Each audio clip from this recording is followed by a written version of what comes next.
Welcome to The Passion Pod with your host, Chris Johnson. Thanks for joining us. Now sit back, relax, and enjoy the feature presentation. Welcome back, friends. Today we are at the Brickhouse in Eau Claire up on top of Birch Street. This place kind of became a really cool venue as of late. I don't really remember shows being here before the pandemic, but after the pandemic, everyone's ready to have shows again, and there's really not that many places around here other than the Pablo Center to do them. So shouts to whoever lined all this up. And today we have on the show one of four members of the Gully Boys. Welcome, Nadi? Nadi. Nadi. Like the Cool. behavior. Oh, except it's N-A-D-I. Yeah. So how did this line up? You've been to Eau Claire before, right? Yeah, we played at the Plus twice. Yeah. But yeah, that's where we met Cullen. We played at Rash Fest, I think it was called. And Cullen just hit us up and was like, "Do y'all want to come back to Eau Claire?" And we were like, "Heck yeah." Are you guys on a tour or anything right now? No, it's just a one-off. Oh, It's okay. nice. Yeah. Cool. We got home from tour and have been taking it really slow, so it feels really nice to like have a little show here and there, without the commitment of like, a million shows in a row. How many, that last tour you went on, how many shows was it? How long was it? It was a 3.5 week tour. And we started in LA and ended in New York. So lots of driving. Oh, yeah. And I think it was 12 shows total. Are you the primary driver? We actually hired a driver for that last tour. Oh, cool. You guys have been moving on up. Yeah, with the amount of drives that we had, like I think our hours were like insane driving wise. So we just had our friend who's like a classic tour dog. Her name is Jack. She is also a musician.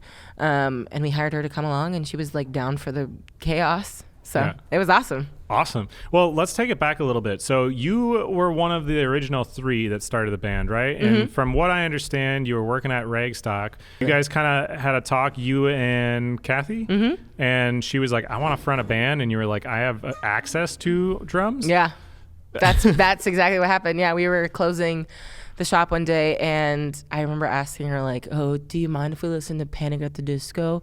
And then Kathy was like, "Oh, I'm obsessed with Panic at the Disco." And I was like, "Oh my God, me too." And so we had like a moment where we just like freaked out. And she was like, I went to see the meet and greet in like 2011. And I was like, I was also at the meet and greet. There was like 12 people there. We had no idea who each other were. And so like we were just getting like so jacked up on Panic at the Disco. Kathy was like, "Oh yeah, I've always wanted to front a band." And I was like, "I always wanted to play the drums. I like don't know how to, but like my boyfriend at the time had lots of drums. He worked at a drum shop and he's a drummer. He was a drummer himself. So I was like, "Do you want to come over and jam?" And she came over and we ran through, we knew one song. Did you learn it before she came over? Kind of. I mean, I listened to it, and I think Kathy had the chords pulled up on her phone or something. So we were just like playing it from like guitar tabs or whatever. We played Boyfriend by Best Coast. And then Kathy had like some songs that she had written when she was like in high school or something. One of them was called, can I say? Yeah. She had a song called Hyman Honey. And we played through it, and I was like, "Oh my God, this is so fun." And she was like, my best friend from middle school just got a bass for Christmas, and she's also always wanted to be in a band. And so she came over, I think like 2 days later or something, and we played Boyfriend by Best Coast again, because that's all we knew. And when we were leaving, we were like, "This is great, let's be in a band." And we just decided right there, we had no idea what we were doing. We knew one cover. We had no songs written. And then that's where Gully Boys came, and we were like, "Okay, what do we call ourselves?" And we were talking about like the Mediocre Boys or like the Birthday Boys. And Kathy was really in love with the movie Fern Gully as a kid. I like that too. Yeah, it's a good movie. And she was like, "Why don't we just name ourselves Fern Gully?" And I was like, "We literally can't. That's already taken."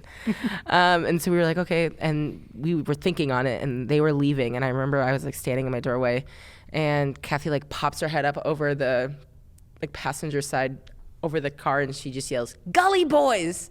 And that is what we've called ourselves. And actually, Natalie and I were just having a little talk about why did we name ourselves that? Doesn't make much sense, but I like it. It works. Yeah, I mean, as long as it works. I had heard that, or maybe I just read it, whatever, that the first show you guys did was really not that long after you started. No. Why did you want to do a show that early? Because we were asked to play a show, and if there's one thing about Gully Boys is we are motivated by deadlines and like spite. So we were like, we had a show on the book, and we were like, well, we better figure something out. And we just, the thing is like, we truly did not know what we were doing. We saw our friends like be in bands, and we're like, oh, we want to be in a band, not knowing what it entailed. And so we like played at this pizza shop called Galactic Pizza in uptown Minneapolis. The stage wasn't even big enough for me to have my drum kit up there, so I was playing my drums on the floor, side stage. And we like packed it out with like all of our besties and our family. And it was so awkward and uncomfortable, but it was really, really fun. I remember like during that phase of Gully Boys, Kathy and I would puke before every show because we were so nervous. No. Yeah, it was really intense. But yeah, we just booked it because our ethos at that time was just to say yes to everything. I think that's the fastest way to learn anyways. That's exactly how we learned. Yeah. We were just like, we're going to figure this out. So we just said yes. And once we started saying yes, we just like, I think for like 2 years, that's all we did. Did you take a break after having that first show and realize maybe we're not ready yet? Or did it kind of just immediately go from there? We never stopped. Yeah, we maybe could have, but we just like kept writing songs, and we were like in college at the time, so like it was so fun to just play like house shows. And like I think we were bad. Like objectively, we were not good our first year, I would say. But we had fun, and we were like, we're not doing this to be like the best band in the world. We just do this because we like this. And if we like kind of suck, like that's kind of fun. Yeah, but what's people's expectations of a house show? Sometimes it's incredible. I know, yeah, exactly. So I'm like, the bar is like low. Like we're just doing this for us. And I think that's the reason why like we stuck with it for so long, is because we have always just been making music for us, and it's just been fun, and we just like are besties, so it's easy. Were you doing all your own music at those shows? We played one cover. We played for a long time. We played Violet was our first cover, and we still play that. We had like recorded it and released it as kind of just like a shout out to our younger selves. There's like this video of us at a VFW in Minneapolis playing through Violet, and we look terrified, and it doesn't sound too bad. I think it was literally our second show. Second or third show, yeah. And then we started playing another cover, Black Sheep, by Metric, but in the style of Brie Larson from... Metric was my top band this year. Oh, great band. Seriously, they released a new album, and I took myself back 10 years, and I hopped back on Metric. They're so good. Her voice is like insane. And random side note that's funny about that song, Violet, that's by the band Hole, yeah. Right? Mm-hmm. I actually interviewed Scott Lips, who is their drummer. Oh, shit. Yeah. He owns Lips LA, the talent agency that represents a bunch of those people, but he also is their drummer. That's so sick. Yeah. Anyways, thank you so much for coming on the show. We got to get the other boys on. What's a song that we should play right now of yours? Should we play that cover, or do you want to play something off the new album that you have? Maybe our latest single. No, let's do Violet. Let's do our song Violet. I think it's a perfect segue. I'll send it to Scott and tell him he has to listen. Thank you. Our goal is to get Courtney Love to hear it one time. And if that could happen, I think we'd achieve all goals that we've set out as Gully Boys then. And the sky was made of amethyst, and all the stars look just like little fish. You should learn when to go. You should learn how to say no. Mine lasts a day, yeah. Mine is forever. Mine lasts a day, yeah. Mine is forever.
Hey, Kathy, how are you?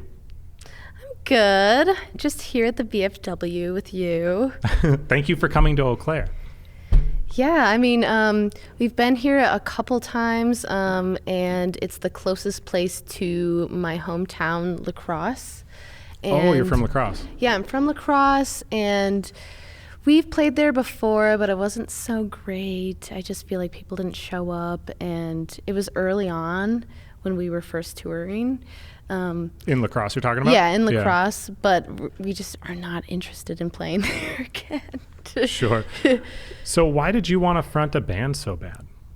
I do really adore front people. I think they're all very transparent and vulnerable, which I really, really admire. I have a hard time being vulnerable, or I have before, but then once I started fronting Gully Boys, it was easier for me to be forward with emotions and honest with myself and everybody else. So, yeah, I think a performance with your voice is very vulnerable inherently, and it's something that I really adore, and I'll never stop singing. So I'm either going to sing in my car, I'm going to sing on stage, or I'm going to do both. Both would be best. Did it take you a little while to get the comfort up to really be like belting top of your lungs singing? Absolutely. I feel like my style of singing didn't come about until we were playing in basements and we didn't have good sound. So I ended up just having to kind of yell or belt because there was no other way that anyone was going to be able to hear me. And I actually have a problem now where I'm not good at singing softly, or I just get too emotional about it. A little bit guarded. So I'm actually working on being more vulnerable in that way, especially with the band, because we're kind of playing with dynamics and what we can do in our songs that are not just all hard and fast, but we can have like a dynamic of soft and rough and big and little. Yeah. Well, you kind of have a unique situation of none of you knowing what you were doing at first, and then the first band you make starts kind of popping off and working. That doesn't really happen with hardly anybody. Everybody else, it tends to be they kind of like grown as a musician for a while and kind of like waited until eventually the puzzle found itself. But for you guys, naturally your sound, all of a sudden you're all just better musicians. So the music that you can make can be a lot more diverse because you just have a different skill set available to you. So what was the first album like? And when it was a EP that you made initially, right? Yeah, we had like 2 or 3 songs that we just put on Bandcamp. Yeah, I feel like we're unique in that way of like growing very rapidly because we played so many shows. We didn't say no to anyone. We just played as much as possible because we liked it and we knew that it would go somewhere, but we didn't know where it was going to go. It was just going to be somewhere, wherever our hearts led us, basically. Just because we adored it, and it was kind of like an empty space that we filled for each other at the time, because I think we all wanted to perform and wanted to be in a band for a long time, but just didn't have the opportunity to do so, or didn't have the friends or the people around us that we would want to do it with. And I think a lot of that came because we did it for fun, because we did it to be around each other and explore ourselves with each other. And I think people saw that on stage.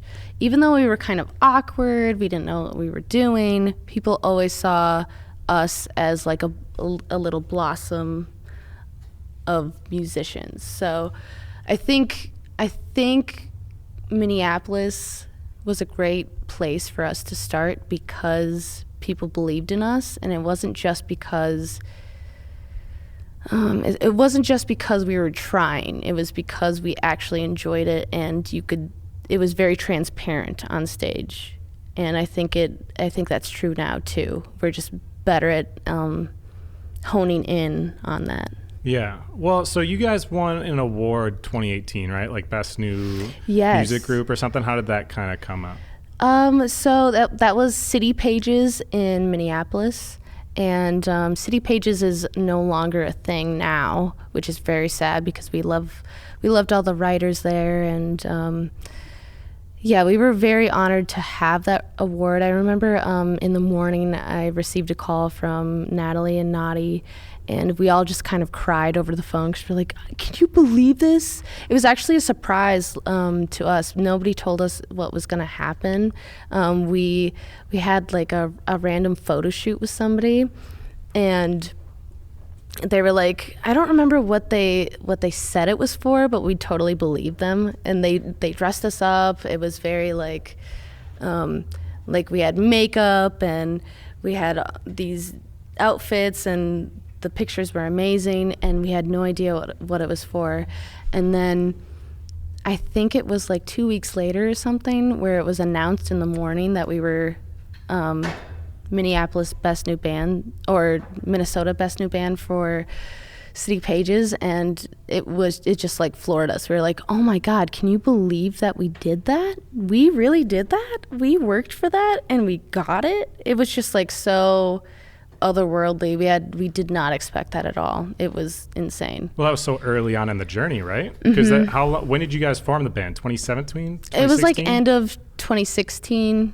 So you'd only been playing 27. music even for like a year and a half at that point in time. Yes, that's why it was so crazy. We were like, are you kidding me? I mean, we did get a lot of people to come to our shows, but it was basically because our name was everywhere. And like I said, we were playing like 2 or 3 shows a week just because we wanted to. Right. After you got that award, is that what then kind of like made a bunch of bigger show opportunities pop off? Or was it just a really kind of slow development of, hey, there's a show we can do a little outside of town. Oh, this one's 3 hours away. Let's go do that one. Like, I think so. Sort of. I think Nadi got really, really good at networking with us and was basically our manager for so long until recently. So they did a lot of work and a lot of research to help us get to where we are now.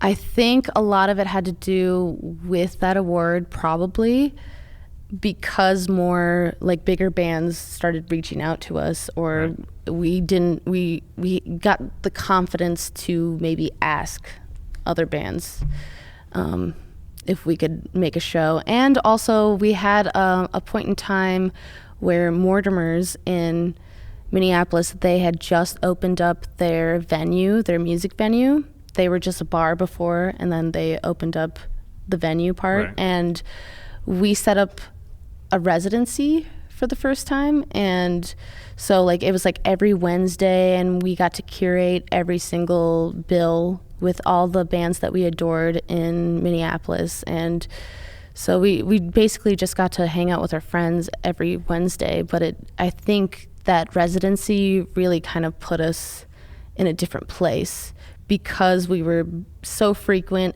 and we were networking with our friends and et cetera, I guess.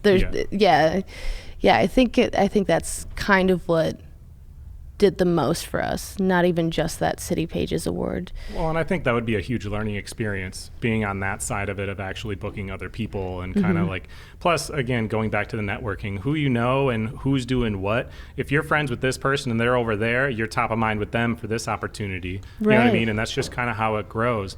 So what did you guys do when the pandemic hit? It seems to me like you had a bunch of momentum before that. Yes. And then it hit, and then obviously like no one could do anything. Did you just stop everything? Yeah, we stopped everything, and we were all kind of like sad and depressed and Like but the then world. Yeah, exactly. And then we ended up participating a lot in mutual aid in Minneapolis after the uprising. So we spent a lot of time as a band together, doing all of that and organizing and just being a part of building the city up again. So that was a lot of the time. And then we did start to write. We practiced eventually. It took a long time. I don't even know. How long was it? We TikToked a lot. Oh, we TikToked a lot. Oh, that's right. we got on TikTok, and that is something that helped us stay active with fans, because I mean TikTok is huge for music right now. It's kind of painful for us, but we do it anyway. I mean, if we can be goofy on TikTok, that's like our favorite thing to do, and we mostly are. I mean, we did have our song Neopet Graveyard kind of pop off.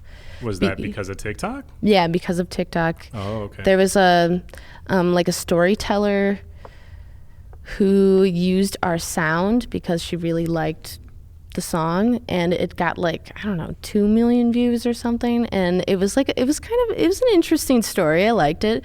And then I looked at all the comments, and naturally I was just like looking, anybody commenting on our song. And then some people they were like, oh my God, I love the song, can't wait to listen to it later. And we got like over 1 million listens on Spotify because of that TikTok. Literally because of that one TikTok. It wasn't even a TikTok that we made. It was a TikTok that somebody else made. Yeah. So that was really cool. So we just did our best on social media and try to stay active in our community. I mean, the pandemic was hard, but it's hard to even think about. I'm like, I must have blocked so much of that out of my memory. Sure. I'm like, what did we do? Yeah. Well, I mean, social media is how a lot of people get known these days. And I think it's just a matter of time. If you continue to put out good things, that at some point, if you're active on these platforms, that something will go. It's kind of like you just have to spray all of your stuff, and at some point, something is going to hit. You know what I mean? Throwing shit at the wall. Am I allowed to swear? Yeah. But seriously, that's how it works. And I think TikTok is a very valuable tool in that kind of way. I think Instagram's a very valuable tool in that kind of way, but it can also be incredibly horrible for your mental health. Yes. But I think everyone's aware of that. Mm-hmm. Thank you so much for coming on the show. Let's get to another song break. How about we play Neopets, because that's the one that's like blowing up and we just talked about it. Yes, that's the one. And I'm looking forward to seeing you actually live sing. I got to see the sound check, but this is going to be incredible with the crowd. So thank you so much. Yeah, thank you.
Here we are at the Brickhouse with the band, the Gully Boys. Right now, our good friend and alumni of the show, TYB, is above us, I think probably starting his set. So we'll have to try to like rush through this so that way you can see him perform, because he's I'm excited to see it. He's pretty incredible, and he had a song pop off really hard too. I don't think it was through social media necessarily, but he has one song that's at almost 2 million now. Yeah, that's streams. crazy. It's when you can get one, that's what really then gets I think a lot of people to see. It's like you. once you hit that mark, then the algorithms are like, oh, this is good. Okay, they'll carry you to the next thing. Yeah. So after the pandemic was never really over, but when all of a sudden things started to open again, what was the first big thing that you guys did?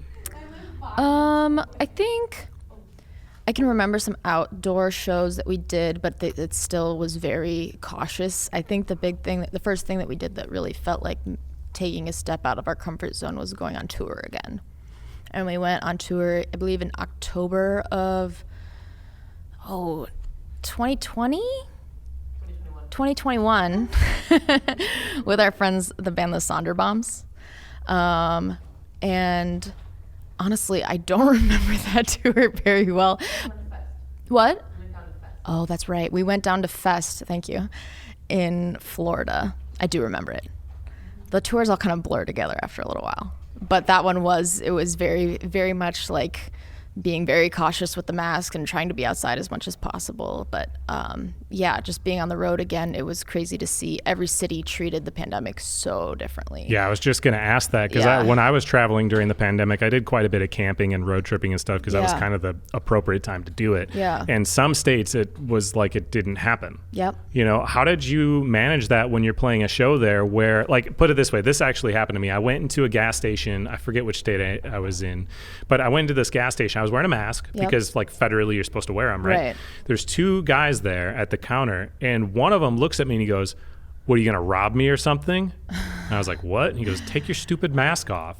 And I was like, dude, my body, my choice. Yeah, I was like, but everywhere in the country you're wearing, what are you talking about? You know what I mean? Did you run into anything like that at some of these shows where people were kind of giving you flack about it or anything? I don't know that anyone ever confronted us about it like that. I definitely know we got weird looks, and that honestly kind of happens in a lot of different places.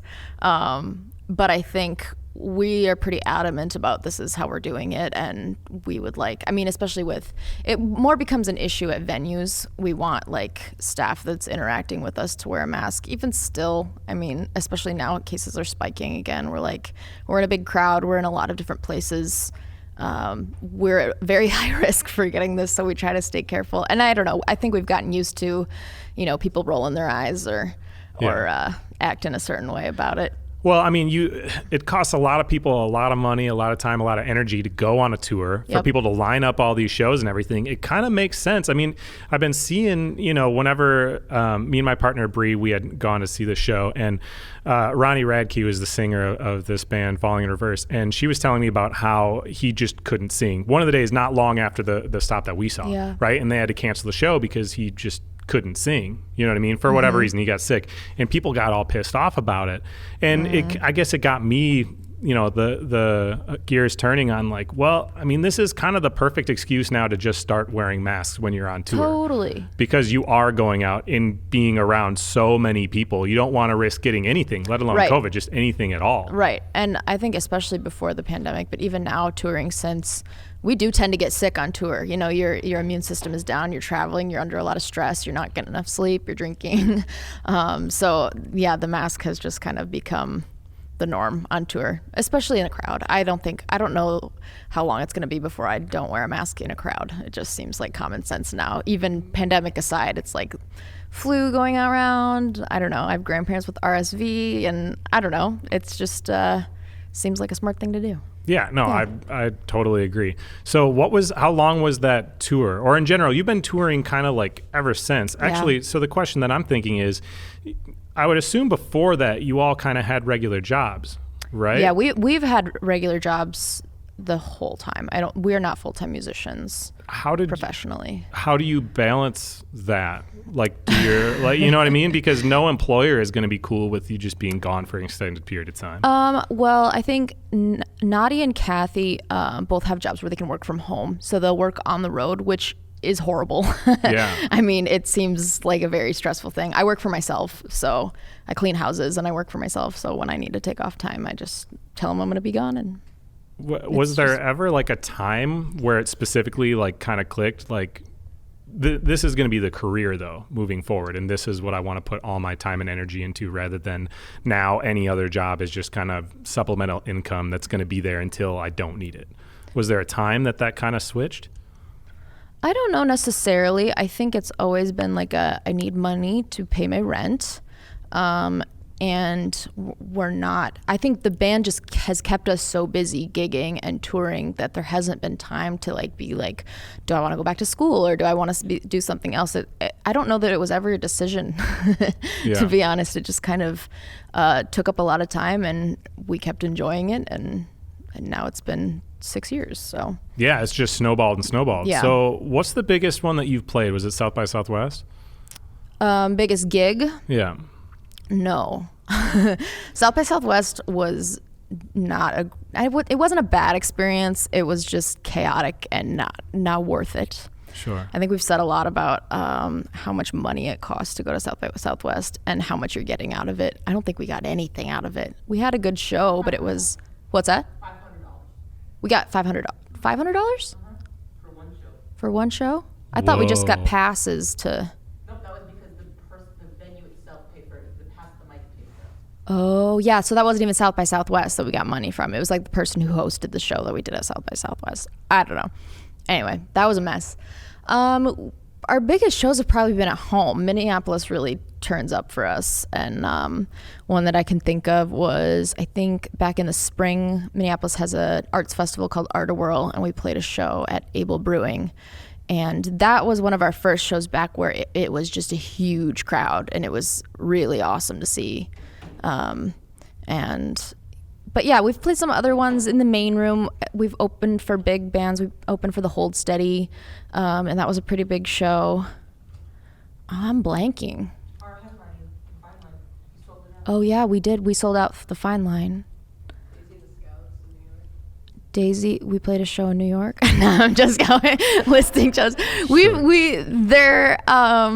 Minneapolis consistently has been awesome, and I think all of our best shows are there just because all of our friends in our community comes out for us, and that's where we got people singing the words to our songs and stuff. So Sure. When was the first time you guys did First Ave? Because I know you were like the main band there, like headlined or whatever at First Ave, right? Or No, you just played the main stage? we've played the main stage. We've only opened or played events. I think we played a show for an old band called Heartbones on Valentine's Day. I think that might have, no, Best New Bands was our first time. I think Kathy was talking about the City Pages Best New Bands that we got. They do a showcase with that. Oh, okay. And that's when you got to play it. Yep. And but then we played there once. There was a wrestling show there, and we were kind of like in between wrestling matches. We got to play on stage. We've played there a couple times. It's always exciting when you do because it's such a famous stage. And That's kind of what people see.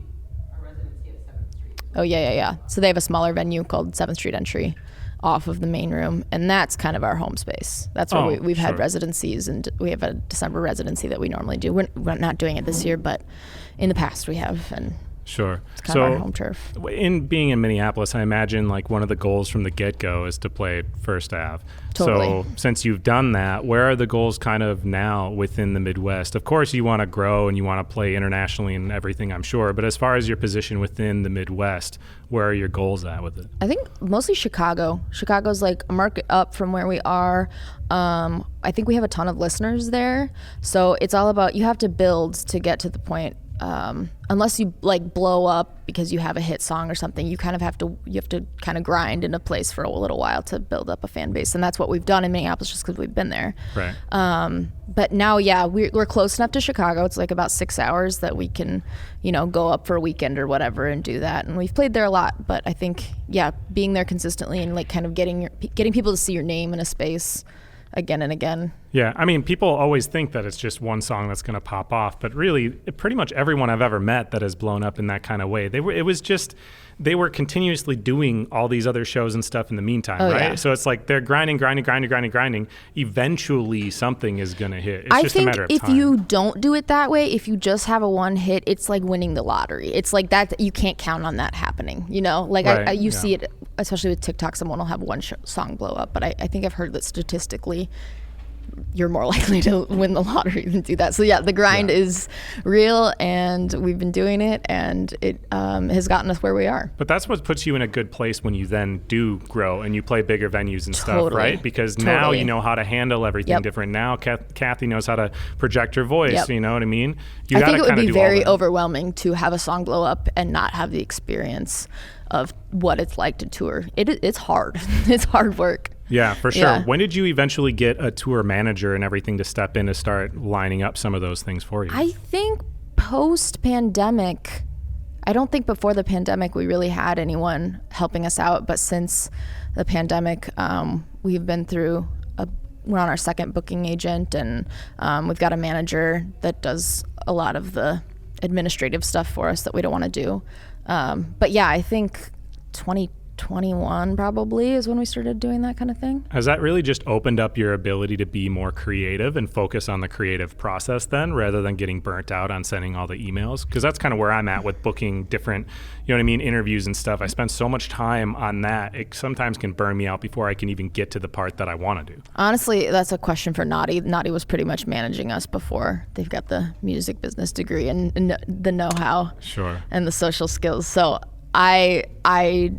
I'm sure that they feel a difference. Yeah. And yeah. As your music's evolved, how has things kind of changed? Like, how has the direction changed as far as the music itself going into the new stuff that you're creating now? Yeah. So a couple things. I think we were new musicians when we first started out, so we had a lot of just like exploring to do and just kind of playing and seeing what felt right, and we did that for several years. I think our first couple of releases were like that. Our most recent EP that we put out last year, we worked with a producer for the first time, our friend Zach at Carpet Booth Studios in Rochester, and working with him really changed things. He kind of had an idea of what we could sound like that we, really vibed with, and it became more of a collaboration a little bit. At the end of the day, we're still the primary songwriters and stuff, but working with a producer, it really changes things and kind of elevates your sound. I think before then it was just our raw instrumentation and being mixed. Yeah. Which is cool to look back on, but it's not actually how most musicians work. It's like a team Right. of people working together. Who does what kind of role within the band? I mean, everyone plays an instrument, but who does kind of what roles within it other than The songwriting is really collaborative. It's usually we write from scratch. Like, I like to write by myself at first, but what is presented to the band is not usually a full song, and it's kind of fleshed out as the band. And then now I would say that our producer plays a pretty big role in helping us like figure out the structure of the song and different instrumentation and things like that. But we all write our own parts. Right. And do you ever write something that just doesn't fit with Gully Boys though, and then you don't know what to do with it? yeah. I think so. We've done a couple different things, and honestly, we get projects sometimes. Like we got asked to submit some things for like an animated show. They wanted some songs from us. They weren't sure. They didn't end up taking it, but that's one that I can think of where like we just kind of got to explore a little bit and be more playful with it. That's usually when it is, because we've gotten to a point where we're in a groove of writing and we know what Gully Boys sounds like now. Yeah. So I think it's important to still play and still try different things. But yeah, I think even our most recent release, it's actually the only release we put out this year, CUC, is a lot different than other stuff we've done. And some people loved it and some people did not like it. How so? A lot more like synthy. The synth parts play a really heavy role in that song, Okay. and it was a really big collaboration with our producer. So at the end of the song, there's kind of a breakdown that's a little bit heavier. That's more what we're used to. But the first part is very like it's almost like bedroom pop kind of stuff. Oh, sure. And it was a big challenge for us, especially when we had to figure out how to play it live. Yeah. Which we've started playing with tracks, which has kind of opened up a whole new world of sound and what's possible. Okay, well, speaking of playing live, you guys are going to go on in a little bit. Yeah. What's a song we can play right now that's one of your favorites to play live? Why don't you play CUC?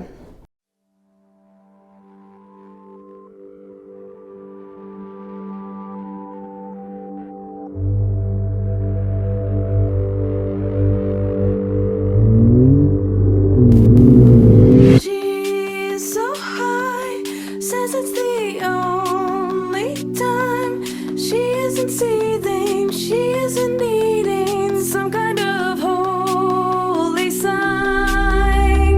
We get by, we even get out sometimes, but the ache of the springtime, the sight of the dandelion tends to make her cry.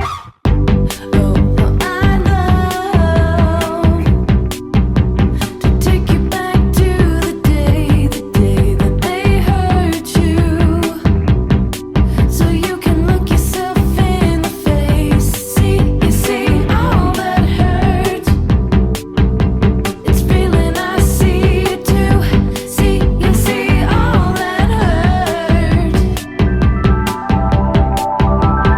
Day by day, that is the only way we get through the meantime, repeating the same damn line just to feel okay. Sun comes May, head in my lap, she lays, sweet as the sunshine, bright as the moonlight, tied in her sweet embrace. I love to take you back to the day that they hurt you, so you can look yourself in the face. See, you see all that hurt. It's feeling I see it too. See, you see all that hurt. It's feeling I see it too.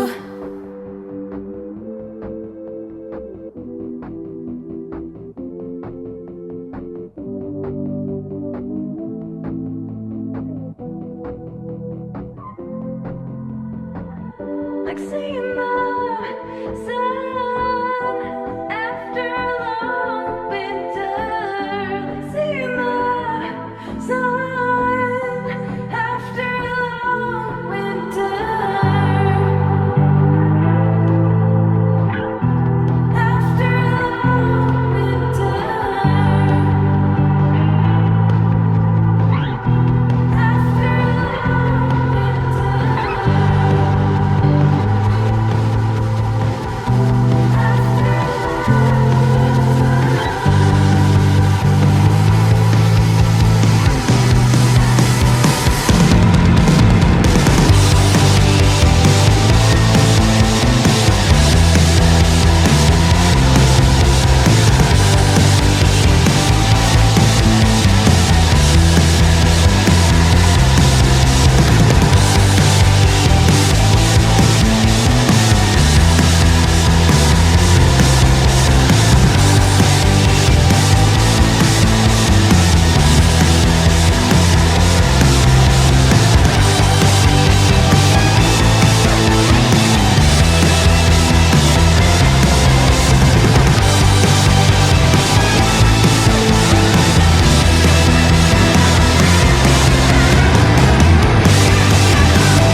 I do want to know what your band name is again. We're called Gully Boys.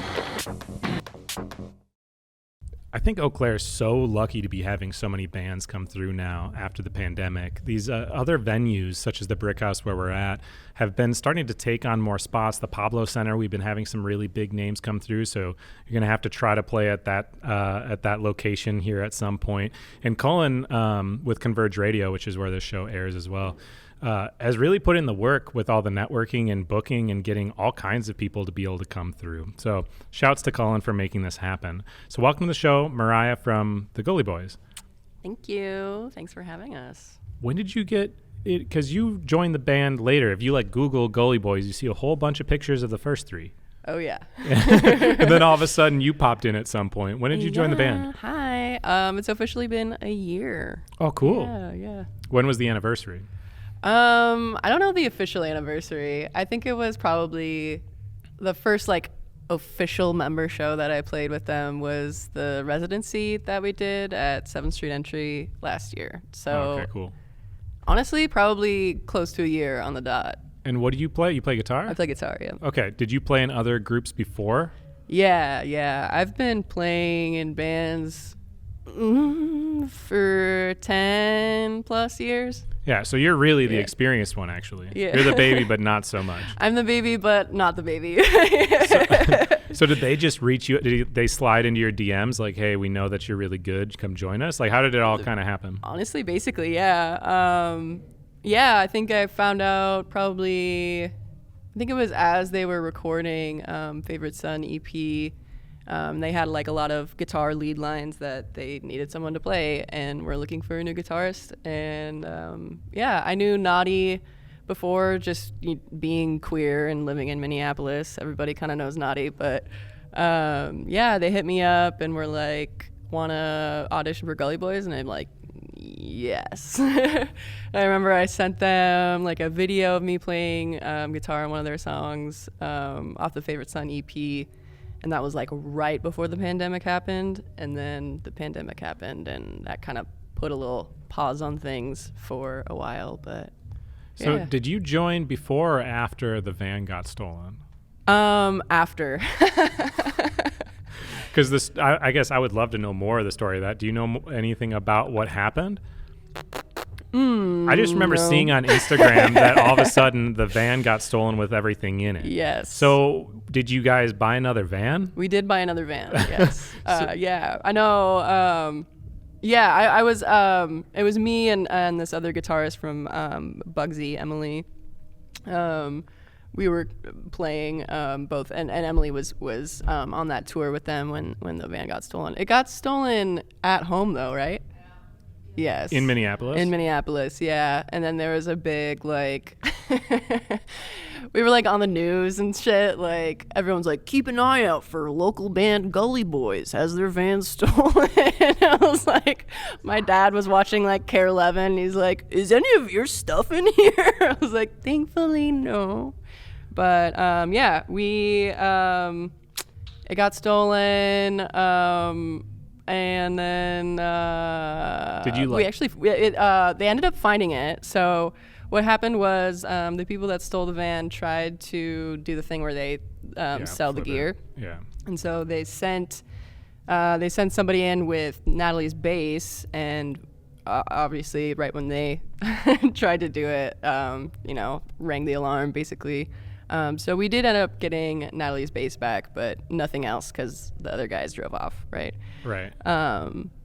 So then how did it recover? Did you guys do crowdfunding, or how did you get back into a place to even play shows then? Yep, crowdfunding, yeah. We were able to get back all of the gear that we lost. Fender gave us free guitar. Oh, cool. Very cool. At least somebody's looking out then. Yeah. Shouts to Fender. Right. Shout out to Fender. Yeah. I would take a new guitar, Fender.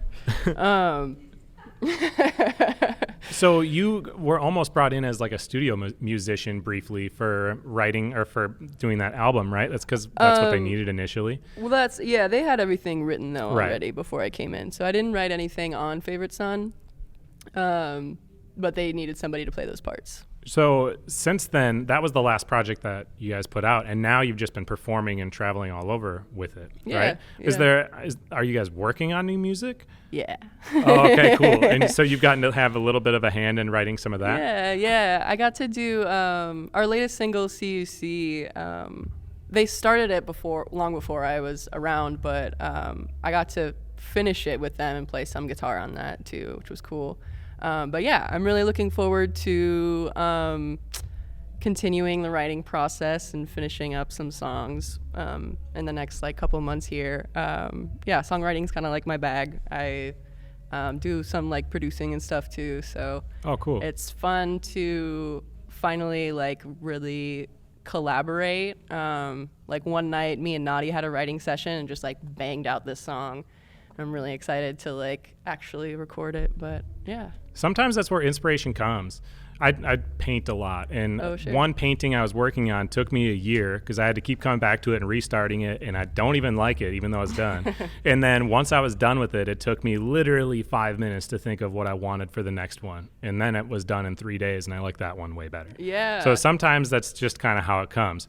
For somebody that's kind of starting in music right now, like they just want to play guitar, they don't necessarily have a band or anything, right? What do you think are like the key things that they should be spending their time doing, and what tools are available for somebody to be able to learn and grow and put themselves in a position to potentially play with a band or something? Sure, yeah. Great question. Let me think about this for a second. Let me calibrate my answer.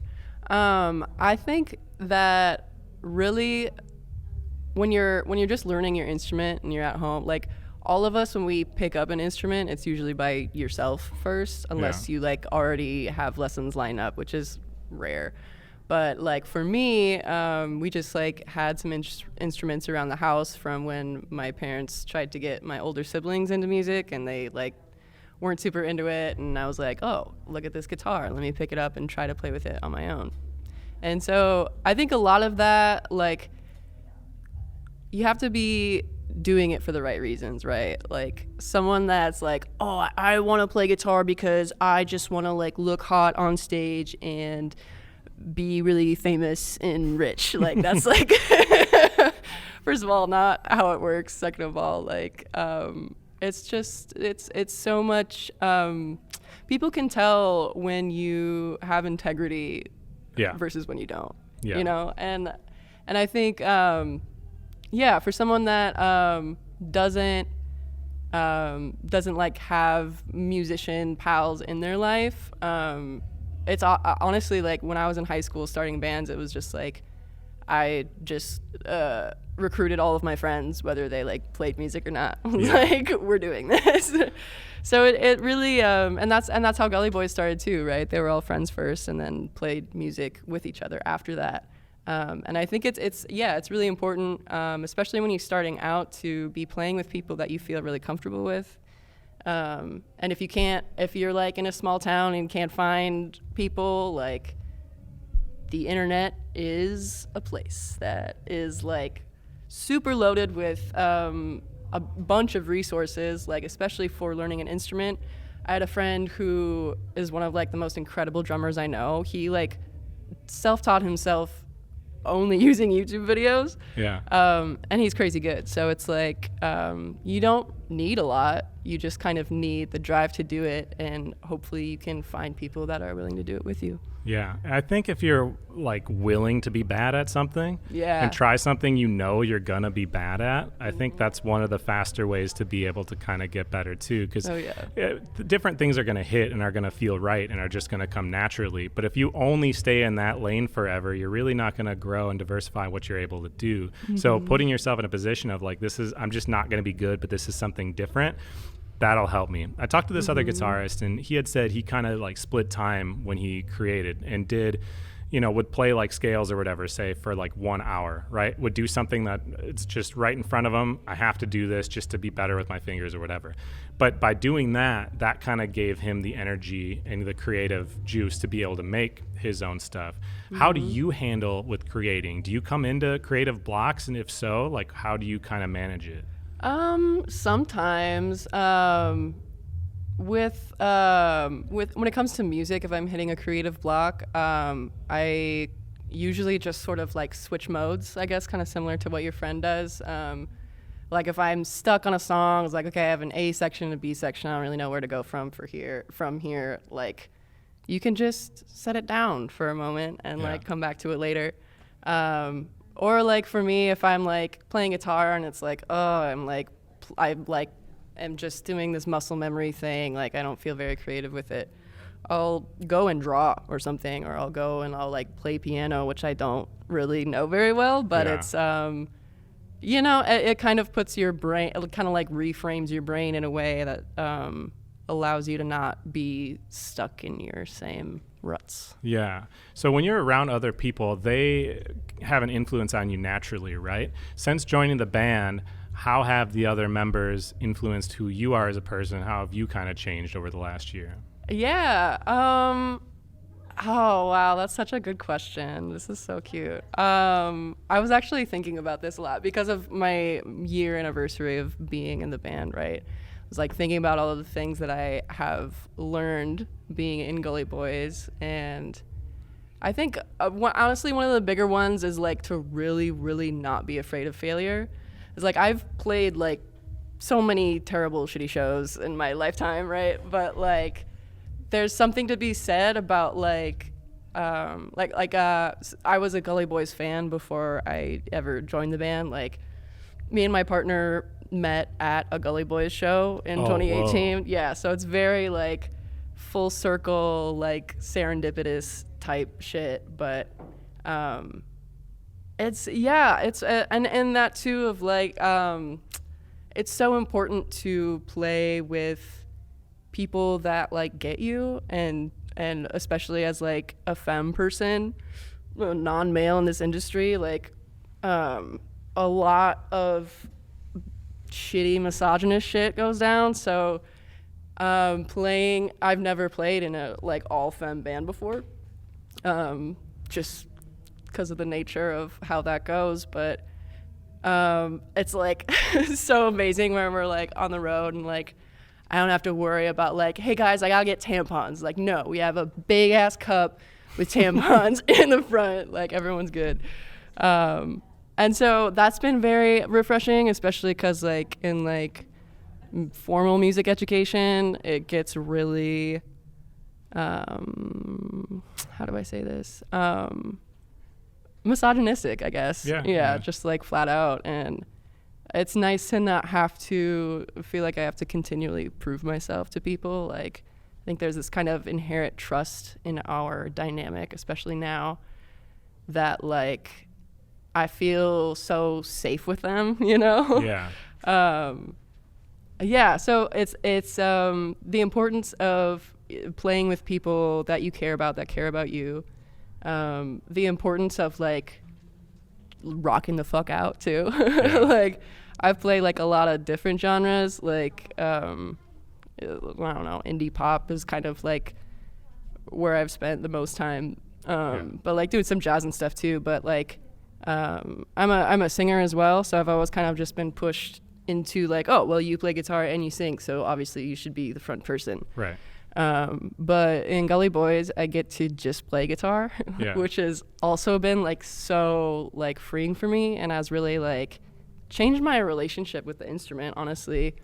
Like I don't know, I don't have to, I enjoy being like a part of the unit, you know? It feels it's just like a good team. Yeah, well, and since you don't have to complete the entire sound by being, you know, singing as well as playing, it doesn't have those limitations on you, what you can do. You don't even have to focus on, I imagine people who sing and play guitar, just the fact that they have to try to sing while they do it limits what they're capable of doing, because it's physically difficult to do. But when you don't have that distraction, you can just focus on the one part. You can really then play around and grow and learn all kinds of different things. Again, if you're willing to be bad at something and try some things, and then your bandmates will tell you that it's horrible and it's okay because you know they have your best interests at heart. Exactly. Yeah. What was your favorite song when you were a fan of them, which you're still a fan, but when you used to go before, what was your favorite song of theirs that you got to watch them play? And let's play it right now on the radio. Oh, sweet. Oh, they're gonna hate me, but Natalie just gave me a look. I really love sugar scrub.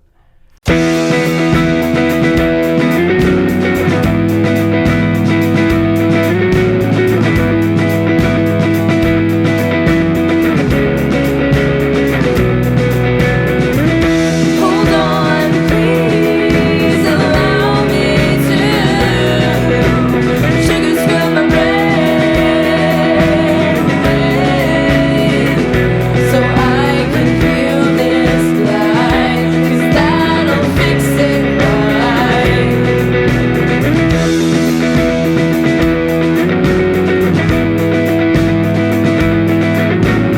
Must not show vulnerability.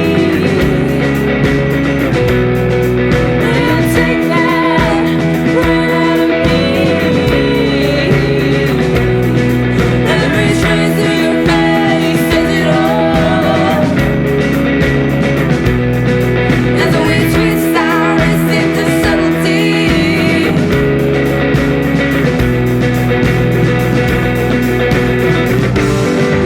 Whatever, wanna run away together. We're gonna hit the luck and get through this. Whatever, wanna run away together. We're gonna hit the luck and get through this.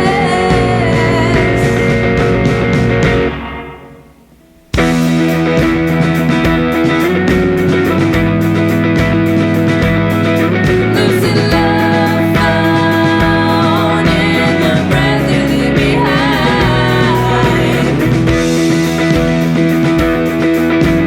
Doing my last by my side.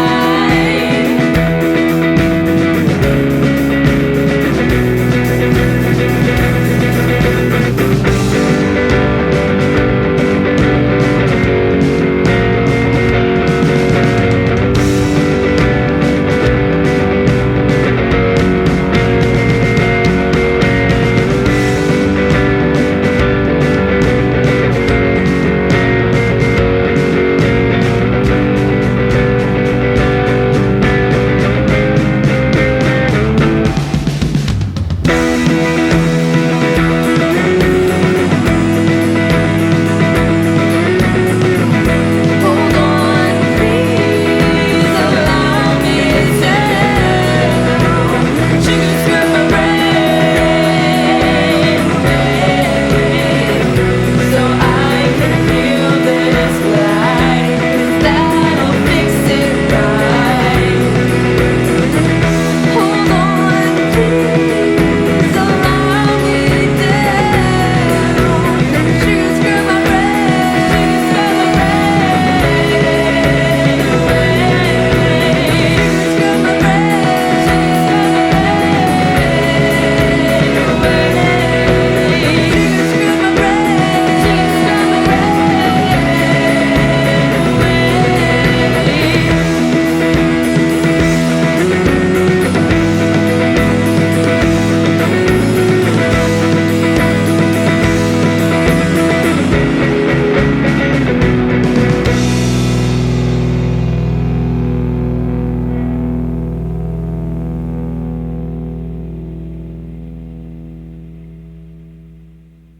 Thank you for joining us for this episode of The Passion Pod. We hope you enjoyed it as much as we did.